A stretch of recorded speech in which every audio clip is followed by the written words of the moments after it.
senang Bapak. Ya, terima kasih Pak. Kita nanti akan tetap pakai sarung sampai tanggal 22. Ya, betul. Mohon maaf Bapak mengganggu waktunya. Ya, ada Pak. Saya di sini berangkat sebagai calon guru kontrak, bertugas untuk mewawancarai Bapak di dalam rangka mendapatkan sebuah pengalaman bagi saya sebagai calon guru penggerak, di mana Bapak sebagai kepala sekolah SD Negeri Palangan Laut 2 ini tentunya telah banyak menemukan berbagai macam kasus Bapak. Iya. Bisa kasus dilema etika atau bisa kasus terkait dengan etikan moral. Terkait hal ini kan tentunya Bapak sebagai pimpinan akan memiliki sebuah pengambilan keputusan terkait hal tertentu. Nah, hal itulah yang ingin saya tanyakan Bapak, agar saya sebagai calon guru penggerak memiliki pengalaman seperti yang Bapak pernah alami di sekolah. Mohon izin untuk memberikan pertanyaan yang pertama ya Bapak. Ya, silakan. Selama ini Bapak, bagaimana Bapak dapat mengidentifikasi kasus-kasus yang merupakan dilema etika atau bukan moral? Begini Pak Taufik ya, saya sebagai kepala sekolah di SD Palangan Laut 2 ini, tentu kalau ada permasalahan kita harus identifikasi dulu permasalahannya apa. Apakah permasalahan itu datanya dari luar atau dari sekolah, sedangkan dari sekolah sendiri atau dari internal sekolah sendiri, itu ada dua juga, bisa dari guru dan juga bisa dari murid kan gitu. Jadi kita harus mengidentifikasi dulu permasalahan itu. Kalau misalnya permasalahan itu datangnya dari luar, dalam pemecahan masalahnya itu kita harus berkolaborasi dengan teman-teman dulu. Setidak-tidaknya saya ini mengumpulkan semua guru, mengadakan musyawarah dalam hal menangani kasus itu. Iya Itu. Bapak. Terima kasih Bapak. Kemudian bagaimana Bapak menjalankan pengambilan keputusan di sekolah Bapak, terutama untuk kasus-kasus di mana ada dua kepentingan yang sama-sama benar Bapak, atau sama-sama mengandung nilai kebajikan.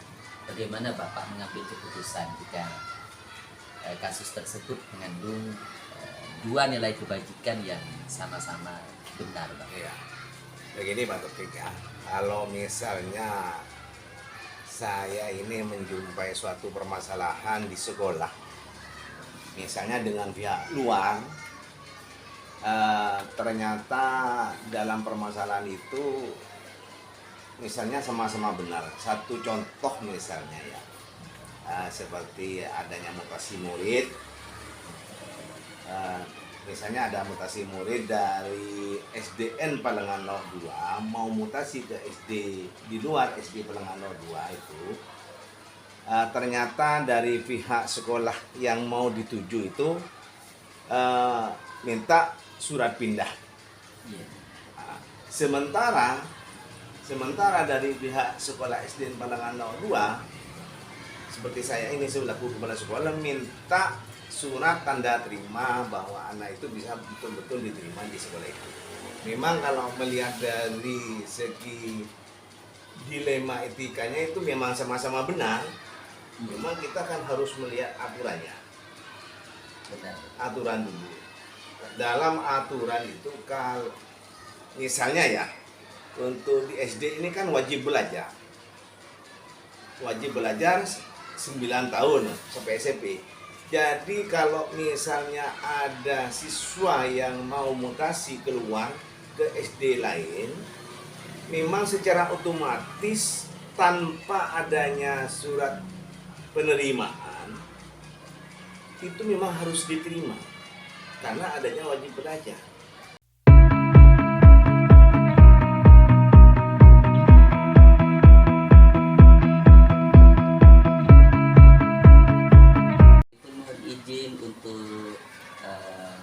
Mewawancarai Bapak Ya. terkait dengan selama ini bagaimana Bapak Bapak mengambil sebuah keputusan, mungkin saya mulai dari pertanyaan pertama ya Bapak. Ya. Bagaimana Pak Bapak mengidentifikasi kasus yang bisa dikategorikan sebagai dilema etika atau rujukan moral Bapak? Ya.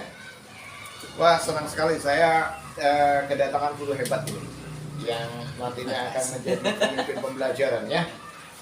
Gini Pak Taufik, terkait dengan kasus-kasus yang ada di sekolah ini yang dapat kita identifikasi apakah itu masuk di dilematika etika atau rujukan moral.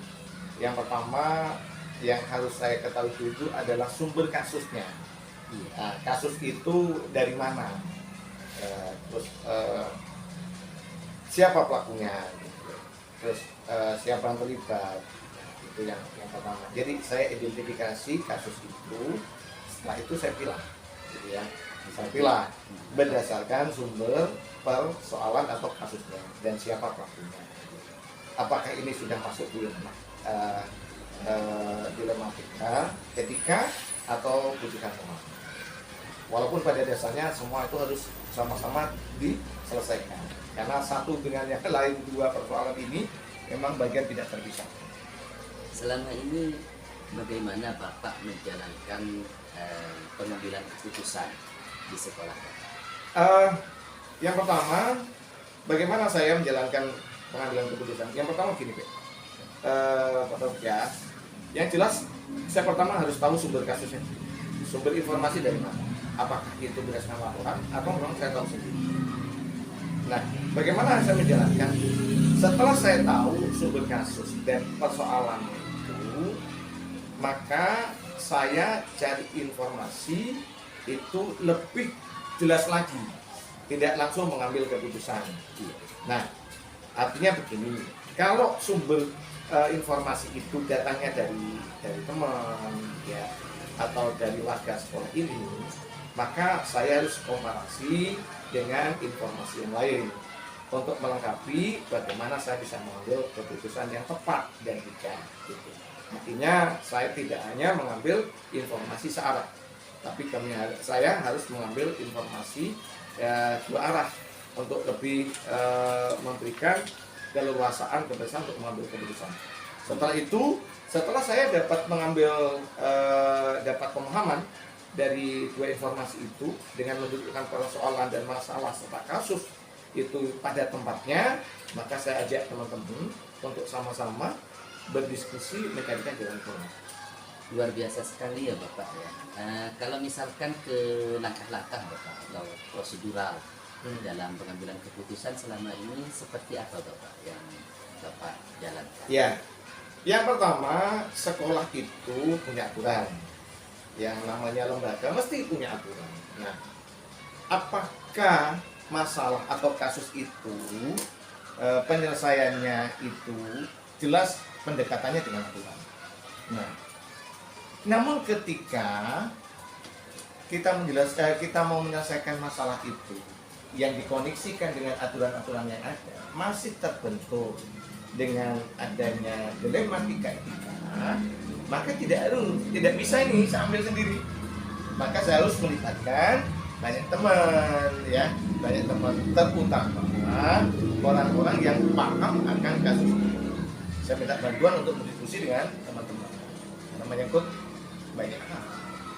Hal apa saja yang selama ini Bapak anggap efektif dalam pengambilan keputusan pada kasus-kasus seperti dilema etika? Ya, yang pertama yang saya anggap itu efektif dalam saya mengambil keputusan ketika ini berada di konteks dilema etika, saya pertama harus membangun komunikasi dengan saya teman. Gitu. Yang kedua, saya sandarkan masalah itu pada akar persoalannya yang sebenarnya. Yang ketiga, saya pegang aturan. Yang pegang aturan. Kalau lebih kepada tantangan Bapak, seperti apa kira-kira tantangan? Sangat. Begini, di ranah seorang pimpinan, apalagi kami ya sebagai kepala sekolah, banyak hal yang menjadi keputusan seorang pimpinan itu tidak diterima. Ya, kadang menurut kita baik, belum tentu menurut orang. Sekalipun ya, itu sudah kita bicarakan bersama dengan teman-teman. Karena mungkin latar belakang pemikirannya yang berbeda atau komunikasi yang terputus saat di rapat, usulan atau masukan yang mungkin tidak sejalan dengan banyak orang, mungkin itu. Apalagi dengan bagi yang yang bersangkutan, yang dalam hal ini menjadi objek dari pengambilan keputusan itu. Nah, Bapak izin melanjutkan Bapak ya, terkait dengan pengambilan keputusan dari kasus utamanya di lembaga etika. Ya. Apakah Bapak punya tata kelola atau semacam jadwal tertentu, atau Bapak langsung mengambil keputusan pada saat itu juga ketika kasus sudah teridentifikasi? Ya, gini, kalau jadwal tidak ada, ya jadwal itu ada kalau kita dalam tataran pencegahan supaya tidak terjadi kasus. Tetapi kalau menyelesaikan kasus, umum ini juga bukan kejaksaan, ya. Artinya kasus itu sudah masuk di meja, sudah ada daftar kapan sidang, kapan tidak, ya, kapan harus masuk atau di pengadilan, tidak, gitu. Jadi kalau kasus itu sudah ada, baik itu, maka disitulah kami cepat harus menyelesaikan, gitu. Artinya kalau terjadwal, tertata tidak, kecuali mungkin tatanan pencegahan, walaupun itu tidak tersirat, artinya tidak terjadwal, bagaimana supaya aturan atau hal-hal yang tidak dilakukan atau tidak dilanggar oleh anak-anak atau warga sekolah, jadi kami tetap lakukan pencegahan. Sebenarnya kalau hari Senin gitu aja, pas depan upacara kita berikan himbauan atau apa.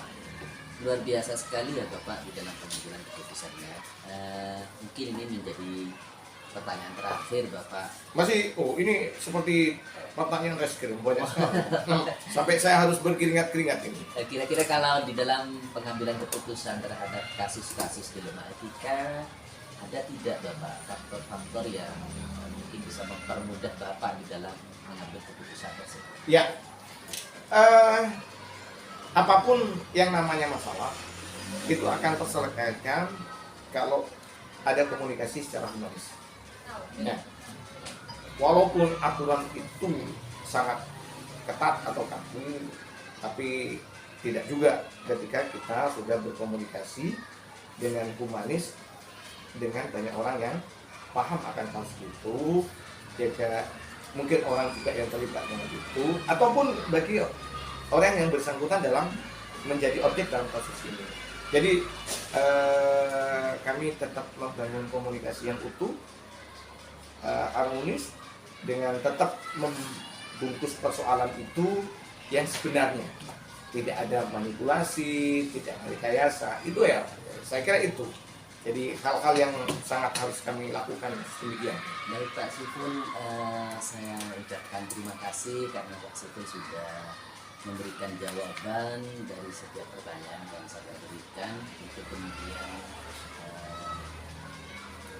ini Bapak berbagi pengalaman kepada saya sebagai calon guru pembela. Saya ucapkan terima kasih Bapak. Sama-sama, Pak. Sama-sama ya. Mudah-mudahan wawancara pada kesempatan kali ini bermanfaat untuk kita. Amin.